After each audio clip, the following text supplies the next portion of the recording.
हाँ तो प्यारे बच्चों, नमस्कार। ऑक्सीलेशन एकेडमी के ऑनलाइन प्लेटफॉर्म पर आपका हार्दिक स्वागत है, अभिनंदन। देखिए, हम बात करें विद्युत क्षेत्र की, बात तो हो गई थी। बात कर रहे थे विद्युत क्षेत्र की तीव्रता की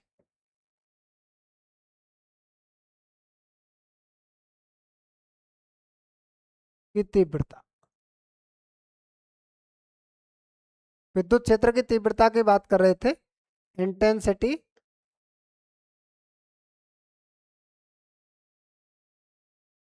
ऑफ इलेक्ट्रिक फील्ड।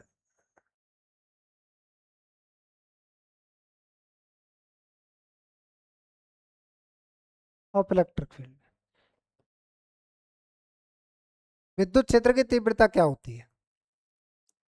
वास्तव में जो विद्युत क्षेत्र की तीव्रता है ना, वो विद्युत क्षेत्र का ही माप है। ये तो विद्युत क्षेत्र का माप है, तो बात हमारे दिमाग में आती है कि विद्युत क्षेत्र की माप है, तो इसको मापने का कोई फॉर्मूला तो होगा। बिल्कुल होता है। देखिए, विद्युत क्षेत्र की तीव्रता, या ऐसे कहीं विद्युत क्षेत्र का मापन, विद्युत क्षेत्र का मापन विद्युत क्षेत्र की तीव्रता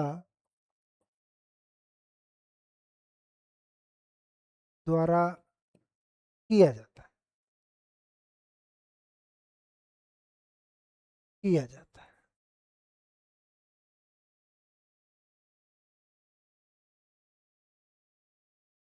विद्युत क्षेत्र का जो मापन है, विद्युत क्षेत्र की तीव्रता से किया जाता है। आई बात समझ में? तो जब इसके द्वारा इसका मापन किया जाता है, तो बात हमारे दिमाग में आती है कि फिर इसका मान क्या होता है भाई। इस इसका मान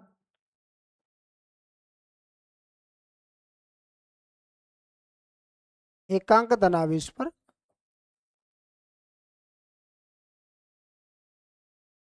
प्रति एकांक धनावेश, ऐसे लिखो थोड़ा सा अच्छा लगेगा। प्रति एकांक धनावेश पर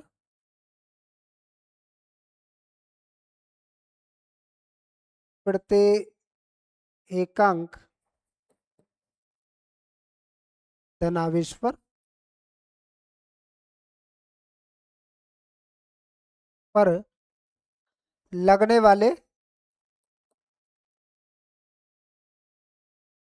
लगने वाले बल के बराबर होता है।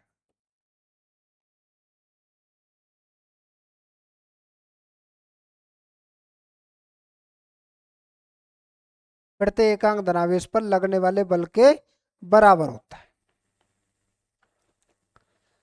हम मान करके चले कि विद्युत क्षेत्र में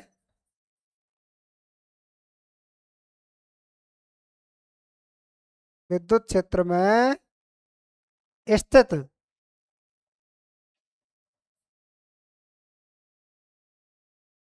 विद्युत क्षेत्र में स्थित किसी परीक्षण धनावेश परीक्षण धनावेश Q0 पर लगने वाला बल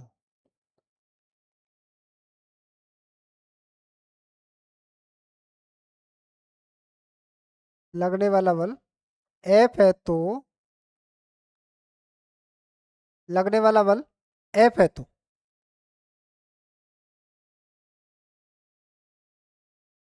विद्युत क्षेत्र की तीव्रता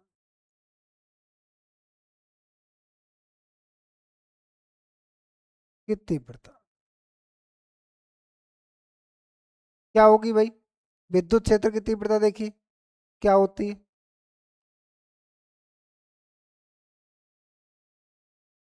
तो हमने क्या बात बताई थी कि इसका जो मान है वो प्रति एकांक धनावेश पर लगने वाले बल के बराबर होता है। बल के बराबर होता है। और मैं देखो यही लिख देता हूँ, इसे ई से व्यक्त करते। किससे व्यक्त करते? ई से व्यक्त करते, यहाँ लिख लो, व्यक्त करते। ठीक है भाई, इसे ई से व्यक्त करते हैं। तो ई से व्यक्त करते हैं तो ई बराबर क्या बन गया भाई, एफ बटे क्यू जीरो, ये बन गया।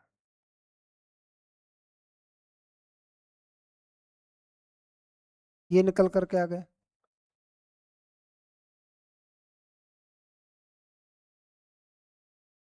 ये उतार लो एक बार।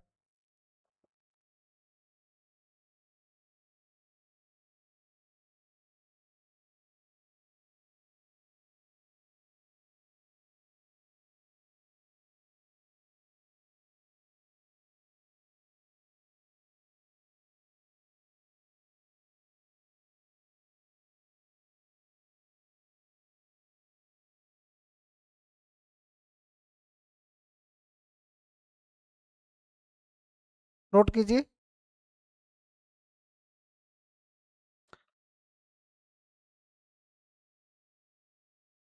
देखिए, अब बात करें हम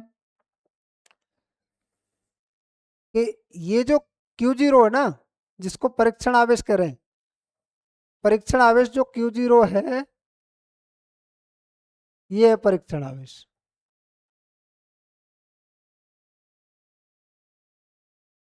ये क्या होता है भाई, परीक्षण जो आवेश है वो एक ऐसे प्रकार का चार्ज है जिसका स्वयं का कोई वजूद नहीं है, ये समझिए।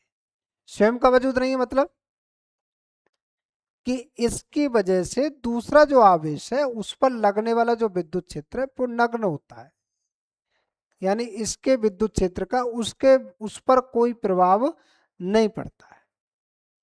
तो ये इस तरीके का परीक्षण आवेश है, पॉजिटिव मानते हैं। तो इसको हमेशा इस प्रकार से लिया जाना चाहिए कि जिसका मान प्रभाव नग्न हो। देखिए, मैं बात करूं कि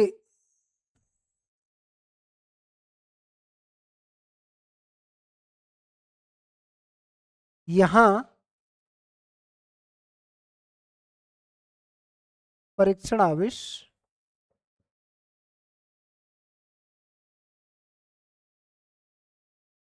क्यू जीरो अति सूक्ष्म होना चाहिए। कैसा होना चाहिए भाई, अति सूक्ष्म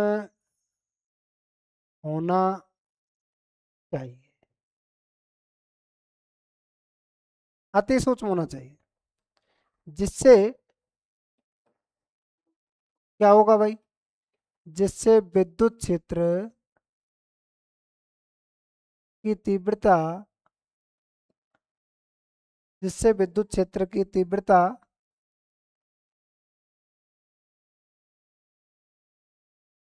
अपरिवर्तित रहे।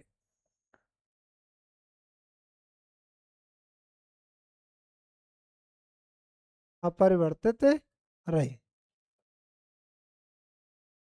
ठीक है, ये होना चाहिए। तो इसका मतलब ई बराबर बहुत छोटा होना चाहिए। अति सूक्ष्म की बात करें तो limit q zero tends to zero, यानी एफ बटे क्यू जीरो, यानी क्यू जीरो की वैल्यू अति सूक्ष्म होनी चाहिए, अति सूक्ष्म होनी चाहिए। तो ये जो सूत्र बन करके आया है इसको कहते हैं परिशुद्ध रूप। क्या कहते हैं भाई, परिशुद्ध रूप कहते हैं।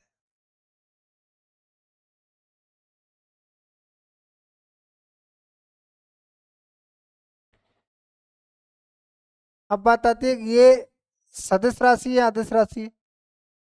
तो विद्युत क्षेत्र की तीव्रता,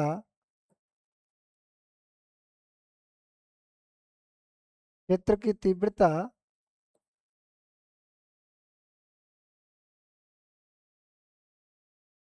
एक सदिश राशि। कैसी राशि है भाई, सदिश राशि।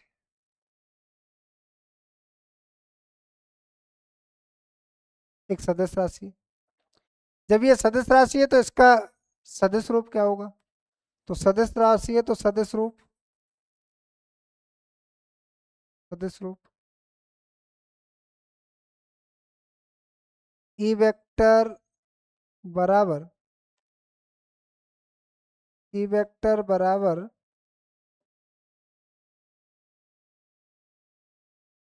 एफ वेक्टर बटे क्यू जीरो, ये बनेगा।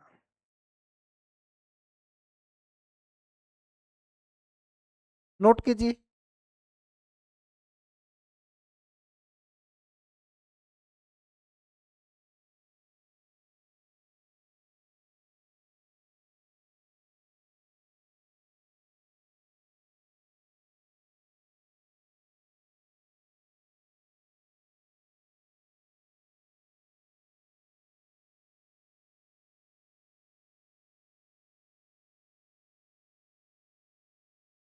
और इस ई वेक्टर को ही देखो, मैं यहाँ लिख देता हूँ। चलो,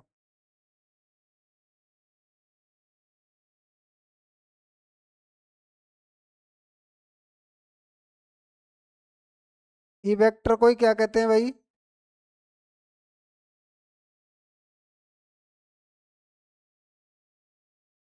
ई वेक्टर को विद्युत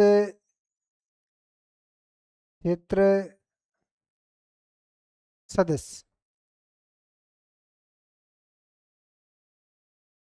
भी कहते हैं,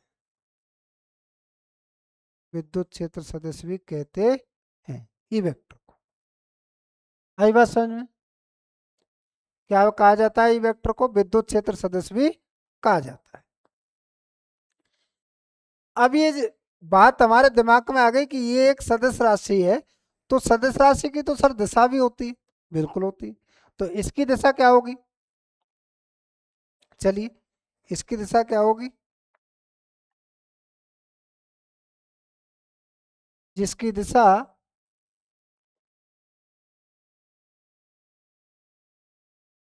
इसको दो स्थितियों में देखें कि चार्ज तो क्या है, धनात्मक भी हो सकता है, ऋणात्मक भी हो सकता है। तो धनावेश की वजह से क्या होगी भाई? धनावेश की वजह से क्या होगी? कोई बता सकता है? धनावेश से तो दूर की ओर होती है। कहाँ होती है? धनावेश से दूर की ओर होती है। और ऋणावेश से पास की ओर होती है। तो जिसकी दिशा,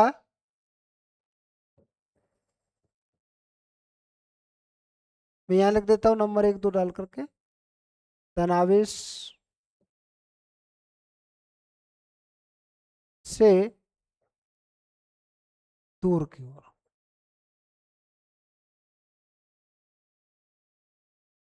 धनावेश से दूर की ओर। इसका मतलब क्या है भाई? कि अगर कोई पॉजिटिव चार्ज है, तो पॉजिटिव चार्ज के कारण जो विद्युत क्षेत्र होगा या विद्युत क्षेत्र की तीव्रता होगी, उसकी डायरेक्शन क्या होगी? देखिए, मैं बता देता हूँ आपको।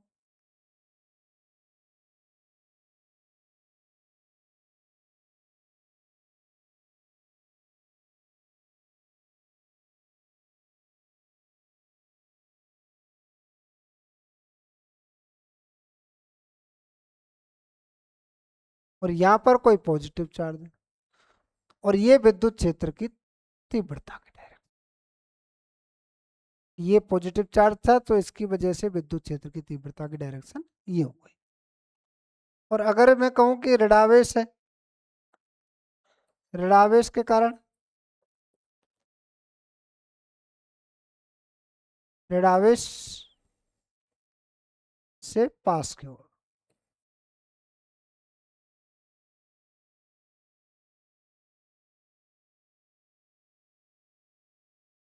ऋणावेश से पास की ओर होती है, और इससे दूर की ओर होती है। किसकी दिशा की बात करें? जिसकी दिशा मतलब विद्युत क्षेत्र की तीव्रता, विद्युत क्षेत्र की तीव्रता की। ऋणावेश है तो सब ऋणावेश लीजिए।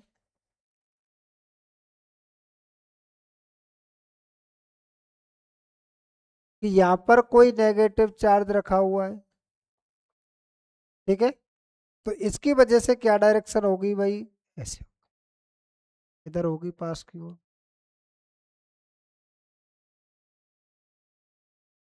ये दोनों चित्र बनाइए।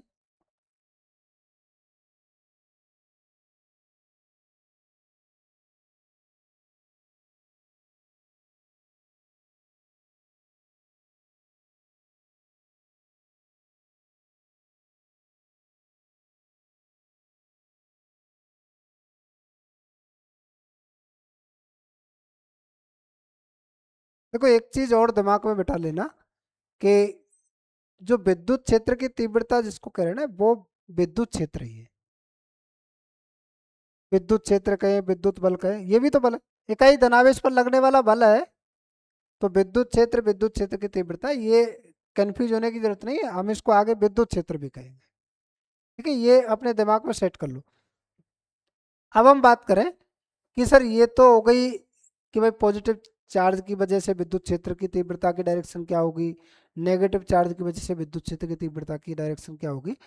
अब बात करें यदि कोई चार्ज मान लो पहले से ही कहीं विद्युत क्षेत्र है और उसमें कोई चार्ज ला करके रख दिया,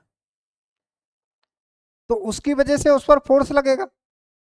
ये तो जानते हो ना कि कोई अगर आवेश विद्युत क्षेत्र में अगर स्थित है तो उस पर एक फोर्स कार्य करेगा। ठीक है, फोर्स कार्य करेगा तो देखिए ध्यान दो कि मैं बात करूं, इधर ध्यान दो।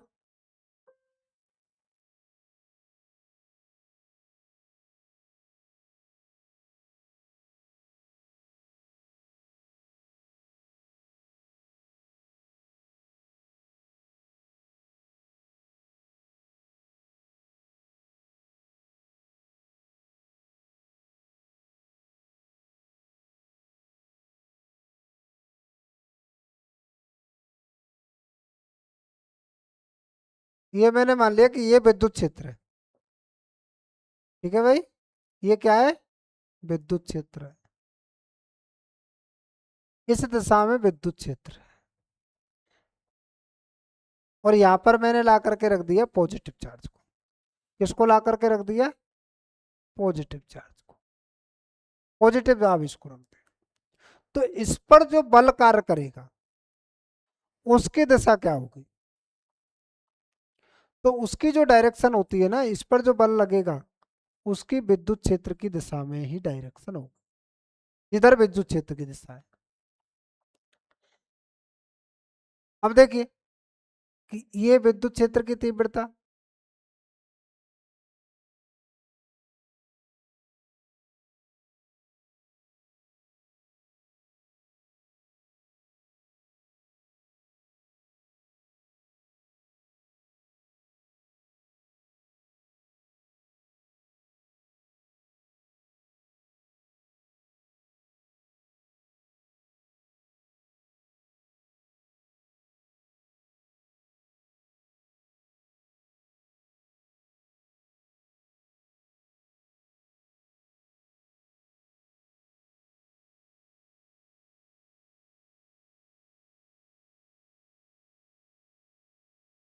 चलो एक और बना देता हूं, ये विद्युत क्षेत्र,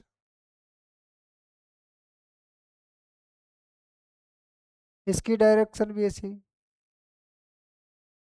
अब बात कर रहे हैं कि इस विद्युत क्षेत्र में मान लो हमने नेगेटिव चार्ज ला करके रख दिया। कौन सा चार्ज ला करके रख दिया, नेगेटिव चार्ज। यहाँ माइनस आवेश रख दिया, तो इस पर जो फोर्स लगेगा उसकी डायरेक्शन क्या होगी, उसकी डायरेक्शन क्या होगी। यहां से चलो मैं इसको हटा देता हूं।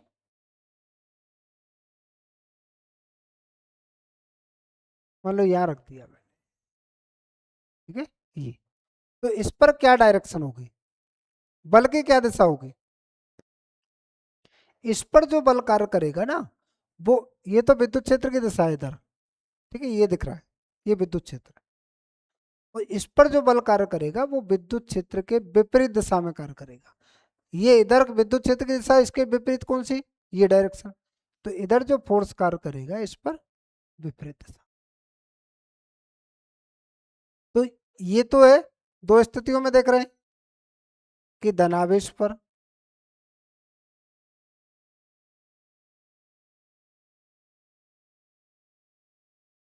धनावेश पर बल विद्युत क्षेत्र की दिशा,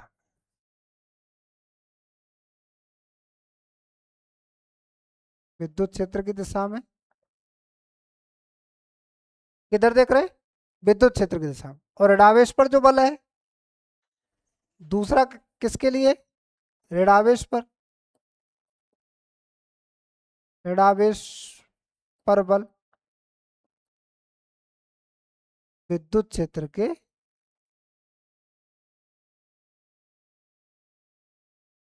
की विपरीत दिशा में, ऐसे लिखो, विद्युत क्षेत्र की विपरीत दिशा में।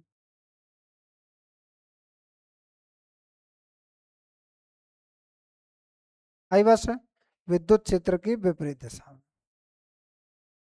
अरे बल, बल कितना कितना कार्य करेगा, कितना कार्य करेगा भाई? देखिए, इस पर जो बल कार्य कर रहा है उसकी वैल्यू देखो, यहां पर हम आपको फॉर्मूला, अभी विद्युत क्षेत्र की तीव्रता का फॉर्मूला पढ़ा, ई बराबर एफ अपॉन क्यू जीरो। तो यहां से एफ की वैल्यू क्या निकलेगी, एफ बराबर क्यू ई, ये निकल करके आएगा। एफ बराबर क्या निकल करके आएगा, क्यू ई, ये क्यू है, एफ बराबर क्यू ई। ठीक है, तो पॉजिटिव चार्ज है तो इस पर जो फोर्स लगेगा वो प्लस क्यू ई लगेगा, और ये नेगेटिव चार्ज है तो इस पर जो फोर्स कार्य करेगा वो कौन सा कार्य करेगा भाई, माइनस क्यू ई कार्य करेगा। ये फोर्स इस पर कार्य करेगा, ये वाला, और ये वाला फोर्स इस पर कार्य करेगा। तो इस तरीके से इन दोनों पर बल लगता है कि धनावेश पर जो बल होगा वो विद्युत क्षेत्र की दिशा में होगा, और ऋणावेश पर जो बल होगा वो विद्युत क्षेत्र के विपरीत दिशा में। नोट कीजिए।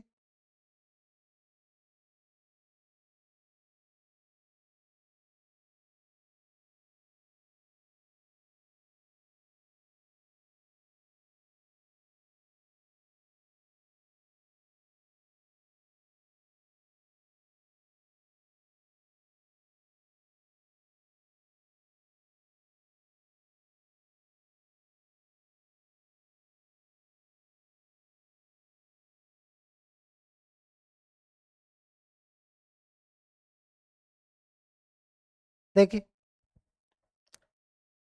अब बात आती है इसका मात्रक क्या होता है।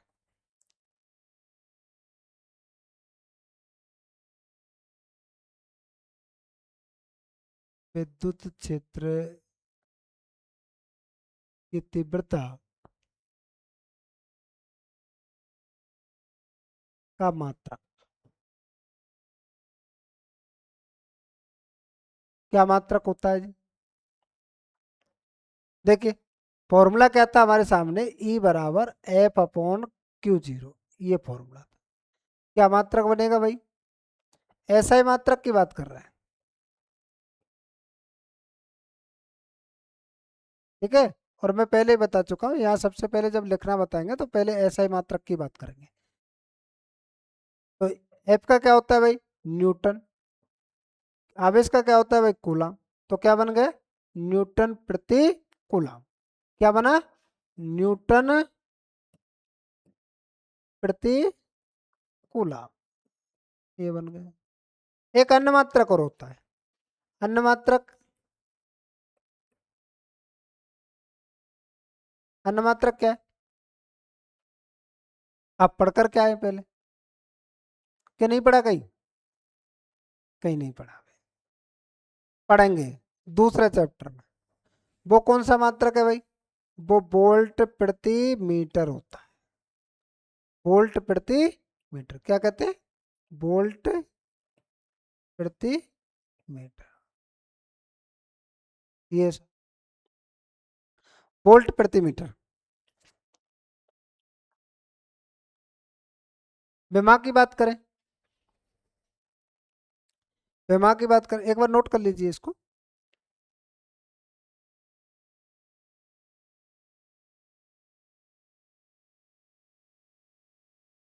देखो, विमा के लिए क्या है, विमा की बात करें तो मैं ये हर बार कहता हूँ कि बच्चों को क्या है, विमा निकालने के लिए सूत्र याद होना जरूरी है, ई बराबर एफ अपॉन क्यू जीरो।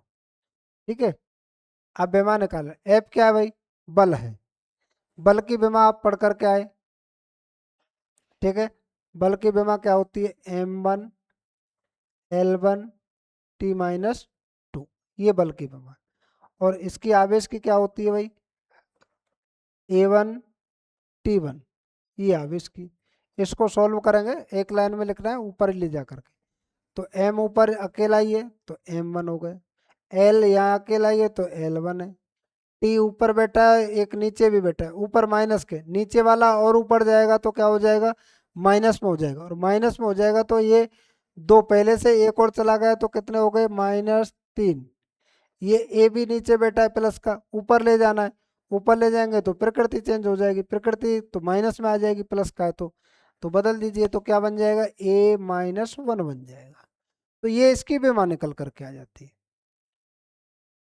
ठीक है भाई, ये इसकी क्या निकल करके आ गई, बेमा निकल करके आ गई। अब देखिए, ये इसकी बेमा हो गई।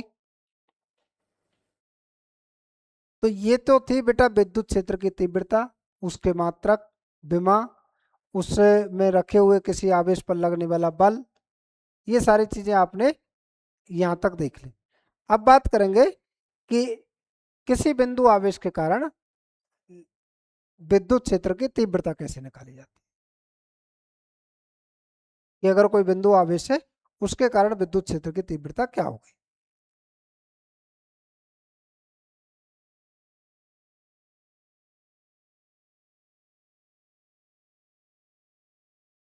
चलिए हेडिंग लगाएंगे, ये डाल दिया, एकल बिंदु आवेश के कारण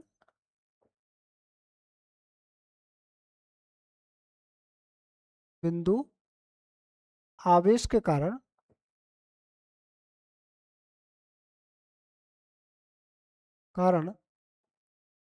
विद्युत क्षेत्र की तीव्रता, विद्युत क्षेत्र की तीव्रता, एकल बिंदु आवेश के कारण विद्युत क्षेत्र की तीव्रता।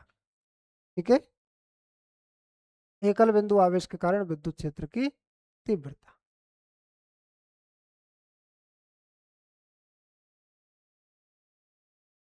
ध्यान दो, ये हमारा टॉपिक है, एकल बिंदु आवेश के कारण विद्युत क्षेत्र की तीव्रता देख रहे हैं।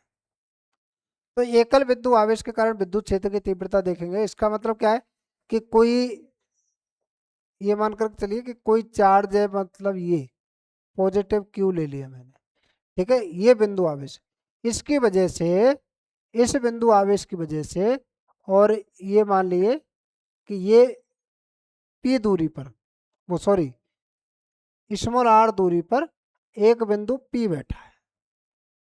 यहाँ कौन बैठा है, पी बिंदु बैठा है। इस पी बिंदु पर हमें क्या ज्ञात करना है भाई, विद्युत क्षेत्र की तीव्रता ज्ञात करनी है।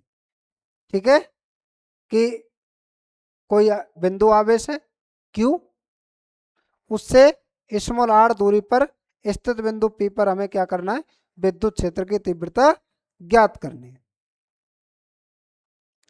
तो इसके लिए क्या करेंगे, हम बिंदु पी पर एक परीक्षण आवेश लेंगे भाई, परीक्षण आवेश क्या लेना होगा, Q0।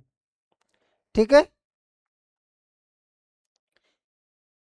Q0 क्यों ले रहे हैं भाई, विद्युत क्षेत्र की तीव्रता जो होती है वो फॉर्मूला तो बाद में आएगा, पहले तो हम बात करें कि विद्युत क्षेत्र की तीव्रता जो है वो प्रति एकांक धनावेश पर लगने वाले किसके बराबर होती है, बल के बराबर होती है। तो पहले तो बल देखेंगे ना, इसके और इसके मध्य पहले बल ज्ञात करना होगा। ठीक है,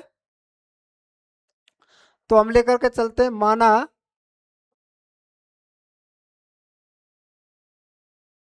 बिंदु आवेश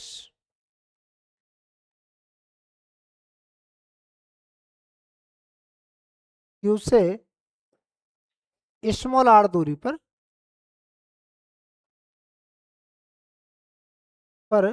स्थित बिंदु P पर विद्युत क्षेत्र की तीव्रता,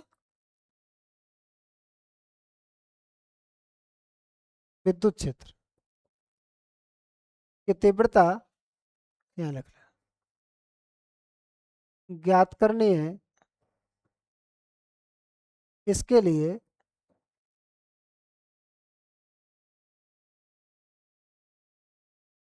बिंदु P पर, बिंदु P पर एक परीक्षण आवेश परीक्षण आवेश Q0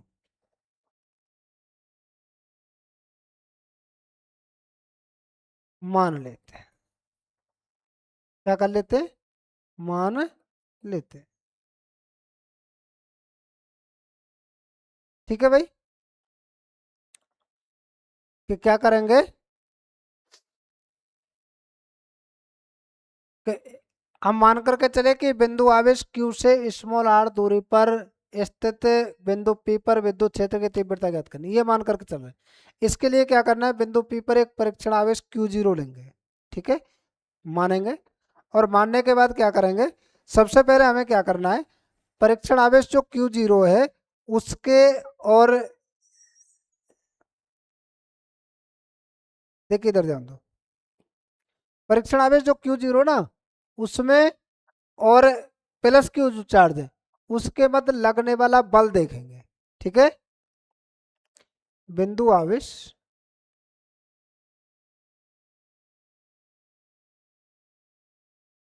आवेश Q व परीक्षण आवेश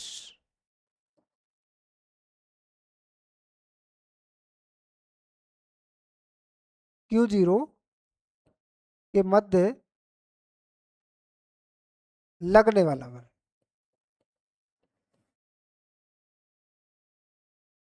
बल देख रहे हैं, ये बल की क्या जरूरत पड़ गई, बल की जो जरूरत पड़ी है वो फॉर्मूले की वजह से पड़ रही है। ई बराबर क्या होता है, एफ अपॉन Q0। तो एफ कहां से आएगा, पहले बल देखो, तो बल देखेंगे तो एफ बराबर क्या फॉर्मूला होता है भाई कूलॉम के नियम से, एफ बराबर के Q1 Q2 बटे आर स्क्वायर। ये फॉर्मूला पढ़ करके आए, किससे पढ़ा है भाई, कूलॉम नियम से।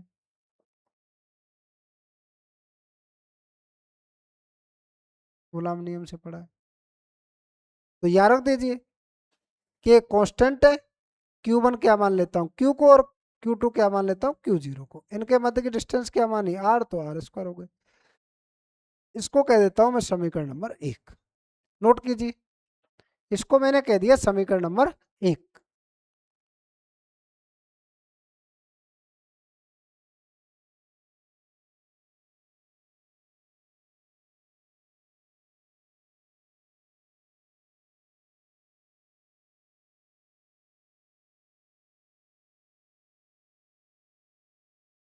अब ये तो समीकरण नंबर 1 आ गया। अब ध्यान दीजिए, अब बात कर रहे हैं किसकी, विद्युत क्षेत्र की तीव्रता की। विद्युत क्षेत्र की तीव्रता की बात कर रहे हैं तो फॉर्मूला लगाओ भाई। नेक्स्ट चलिए,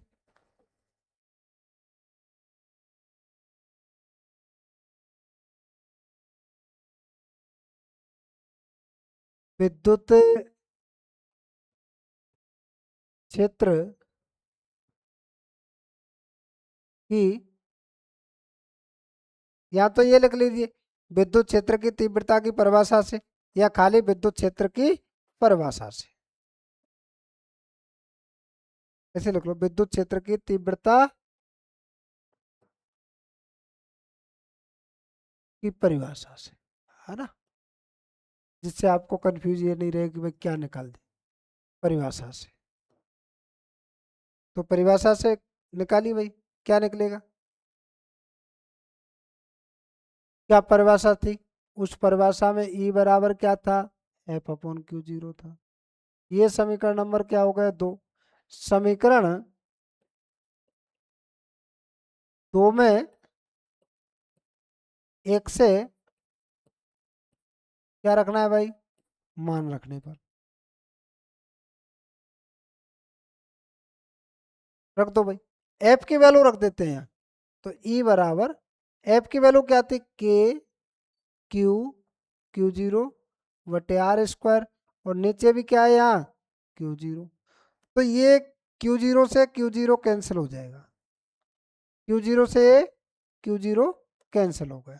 तो रिजल्ट क्या निकल करके आया, ई बराबर के क्यू अपॉन आर स्क्वायर, ये रिजल्ट निकल कर।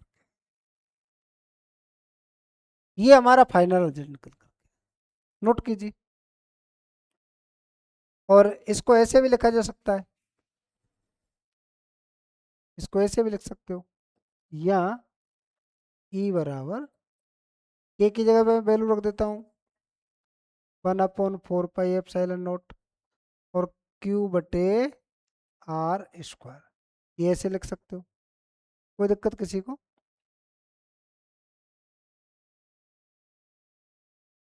ये ऐसे लिखा जा सकता है, नोट कीजिए।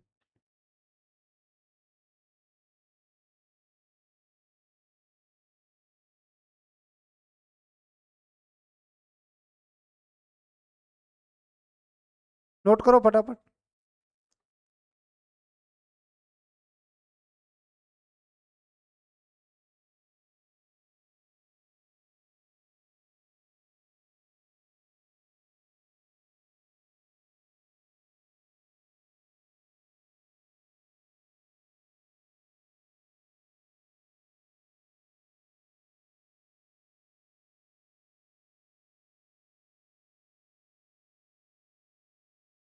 करिए,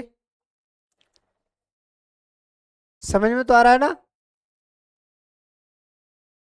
किसी को कोई समस्या तो नहीं है? मेरे हिसाब से तो होने नहीं चाहिए। देखो कुछ बच्चे ये कह रहे हैं कि सर इसको सदिश रूप में कैसे लिखेंगे, ध्यान। वेक्टर फॉर्म देखिए भाई, वेक्टर फॉर्म क्या होगी, वेक्टर फॉर्म सदिश रूप क्या होगा भाई?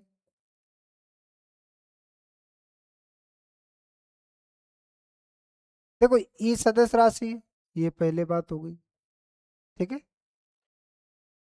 इधर कौन कौन है भाई? इधर तो लगा दिया हमने वेक्टर, तो 1/4 पाई एप्सिलॉन नॉट, ये तो कांस्टेंट है। क्यू अदिश राशि आवेश, यहाँ भी आ रही है मौलिक मापांक लिया गया है, मॉडुलस है, ठीक है। तो ये तो रहेगा नहीं। तो इधर सदिश करने के लिए क्या करें भाई, तभी तो सदिश बनेगा। तो इधर सदिश करने के लिए क्या करेंगे, यूनिट वेक्टर काम मिलेंगे। क्या काम मिलेंगे? यूनिट वेक्टर काम मिलेंगे, इकाई सदिश काम मिलेंगे, ठीक है। क्या काम मिलेंगे? इकाई सदिश काम मिलेंगे।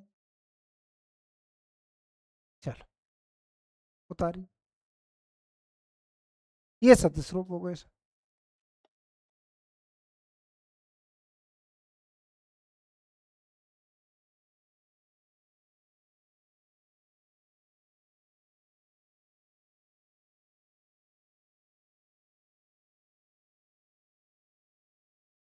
ये सदिश रूप हो गया। बात करूं मैं, ध्यान दीजिए कि इस फॉर्मूले यहीं लिख देता हूँ, चलो ध्यान दीजिए। इस फॉर्मूले से एक चीज और निकल करके आ रहा है कि ई की जो वैल्यू है ना, वो किस पर निर्भर कर रही है? ई की जो वैल्यू किस पर निर्भर कर रही है? 1/r², इस पर निर्भर कर रही है ई की वैल्यू। एक चीज ये निकल करके हो रहा है, ठीक है। देखिए नेक्स्ट, देखिए एक चीज और मैं आपको बताता हूँ कि हम कहें कि ये जो बिंदु आवेश है ना, इस बिंदु आवेश को किसी एप्सिलॉन परावैद्युतांक वाले माध्यम में रख दिया जाता है, या एप्सिलॉन विद्युतशीलता वाले माध्यम में रख दिया, ऐसे समझिए। यदि बिंदु आवेश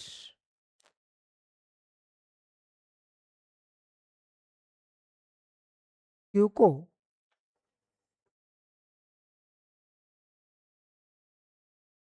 एप्सिलॉन विद्युतशीलता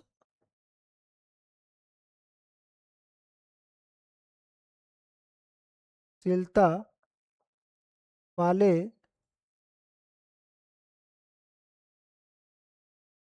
वाले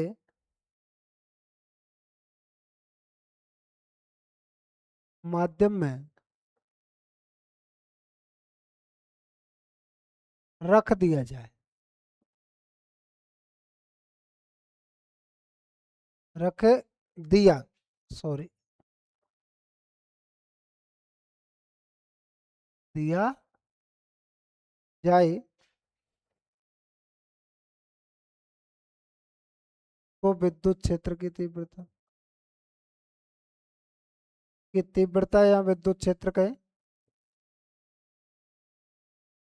कि यदि बिंदु आवेश Q को एप्सिलॉन विद्युतशीलता वाले माध्यम में रखते हैं, ठीक है, तब विद्युत क्षेत्र की तीव्रता क्या होगी। ये देखिए, इधर ध्यान दो। तो विद्युत क्षेत्र की जो तीव्रता E बराबर क्या फॉर्मूला निकला था भाई, अभी क्या फॉर्मूला लिख रहे थे, E बराबर यहाँ लिख रहे थे 1/4 पाई एप्सिलॉन नॉट और Q बटे आर स्क्वायर लिख रहे थे। ये फॉर्मूला हमने लिखा था, ठीक है। अब ये तो थी निर्वात की विद्युतशीलता, और यहाँ क्या रख रहे हैं, माध्यम की विद्युतशीलता की बात कर रहे हैं। तो माध्यम की विद्युतशीलता की बात कर रहे हैं तो 1/4 पाई एप्सिलॉन, ठीक है, और Q बटे आर स्क्वायर। ये अब देखिए ये निकल कर के आया है।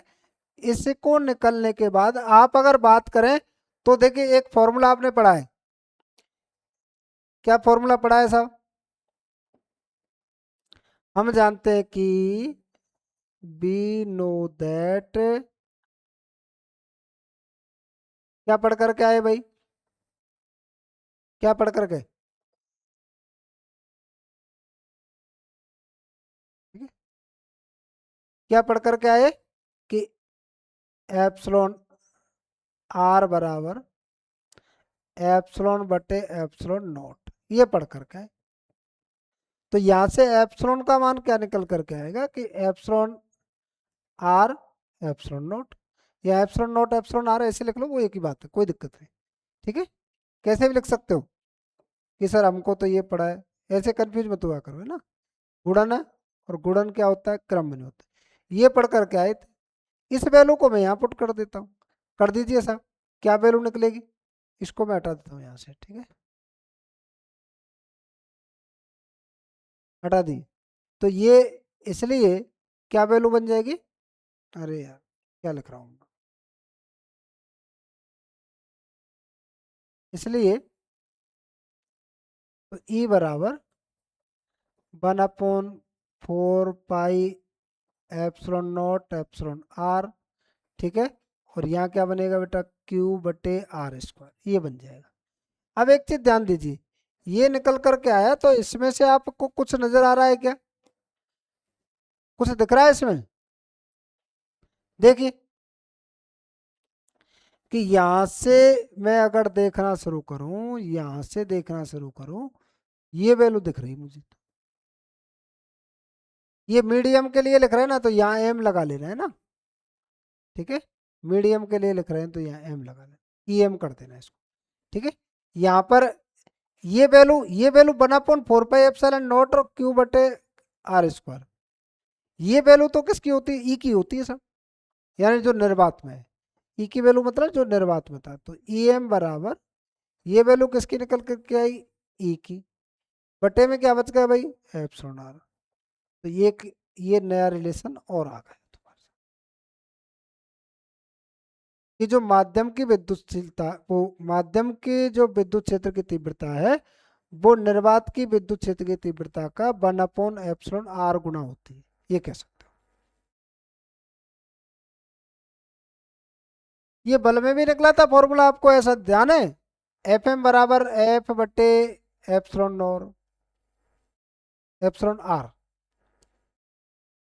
एफ एम बराबर एफ बटे एप्सिलॉन आर, ये बल में भी निकला था, एफ एम बराबर। तो ये फॉर्मूले हमारे सामने आ गए, ठीक है भाई। तो यहाँ आप ग्राफ देखना चाहें तो ग्राफ देख लीजिए, ग्राफ में क्या देखेंगे भाई, देखो ग्राफ में आप देखना चाहते हो,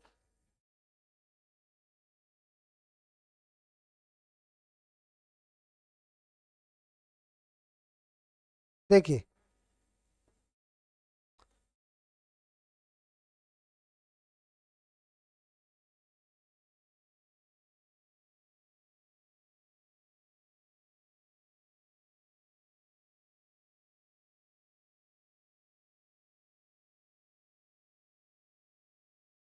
इसके अंतर्गत में ग्राफ बनाता हूं, समझने की कोशिश कीजिए। ये मान लो मूल बिंदु है, ये तुम्हारा एक्स अक्ष है और ये वाई अक्ष है, ग्राफ बनाते हैं। देखो पहला ग्राफ कि ई की जो वैल्यू निकल करके आई थी एक तो था 1/r², ठीक है, ये इसके उसमें था। तो ऐसी स्थिति में ये क्या व्युत्क्रमानुपाती वाला है, तो ऐसी स्थिति में जो ग्राफ बनता है वो क्या बनता है भाई, ऐसी स्थिति में जो ग्राफ दिखाई देता है ना वो ऐसा दिखाई देता है, ठीक है, ऊपर जाएगा। और ये यहाँ टच मत करना है इसको, मैं 1 मिनट, ठीक है, ये टच नहीं करना, ठीक है, आगे तक जाएगा ऐसे, और इधर भी टच नहीं करना है, ऐसे चलेगा। ये तो है व्युत्क्रमानुपाती वाला। और अगर 1/, इसके समानुपात में देखें, यानी ये तो किस किस के मध्य देख रहे हैं, ई के और आर के मध्य खींचा गया ग्राफ, किस किस के मध्य खींच रहे हैं, ई के और आर के, ठीक है, ई के और आर के मध्य खींचा गया है। और अगर ऐसी स्थिति में अगर ये देखना चाहे, ध्यान दो, ये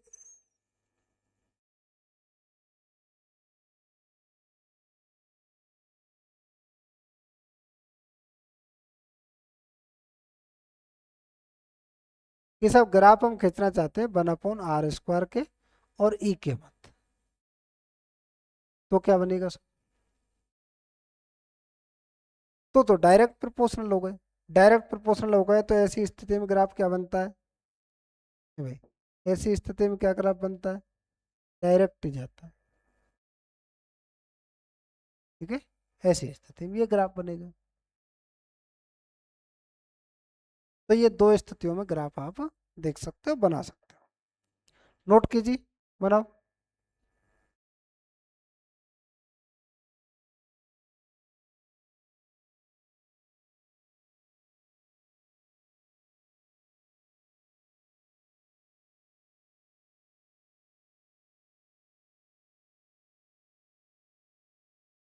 ठीक है, तो ये तो थी हमारी विद्युत क्षेत्र की तीव्रता, ठीक है, विद्युत क्षेत्र की तीव्रता पड़ी, क्या परिभाषा होती है, क्या सूत्र होता है, फिर एकल बिंदु आवेश के कारण विद्युत क्षेत्र की तीव्रता पड़ी, उसकी वजह से क्या फॉर्मूला निकल कर के आए, तो ये फॉर्मूले आपको याद करने, नोट करना है, ठीक है।